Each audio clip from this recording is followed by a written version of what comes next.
Les nombreux versets concernant les béatitudes sont adaptés aux différentes situations de la vie de tous les jours.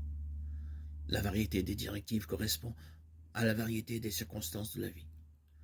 Ce qui compte, c'est de découvrir l'esprit qui nous parle à travers toutes ces propositions. Jésus proclame bienheureux, heureux, par l'autorité de Dieu, ceux qui, sans défense, souffrent des injustices et des malheurs de ce monde.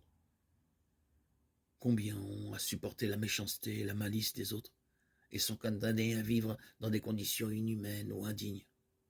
Combien sont persécutés ou persécutent les autres à cause de leurs convictions? L'attitude des hommes, les uns vis-à-vis des autres, n'est-elle pas inspirée à toutes les époques par la routine et l'indifférence?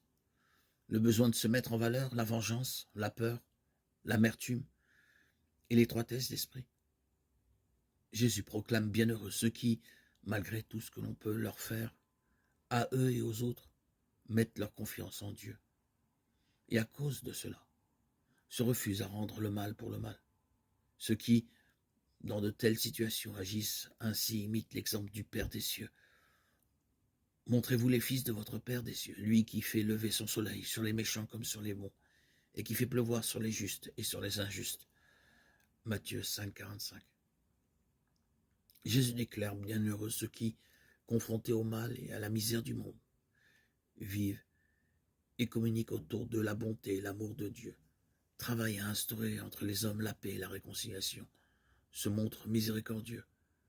Par eux, Dieu lui-même intervient en faveur de ceux qui sont humiliés et outragés. Au jour ultime du jugement, leur confiance se trouve justifiée. S'abandonner à Dieu avec confiance, au milieu de situations souvent impossibles, c'est croire à la fidélité de Jésus. Croire en Dieu, à qui tout est possible. Croire en celui qui essuiera toute larme. Apocalypse 7, 17.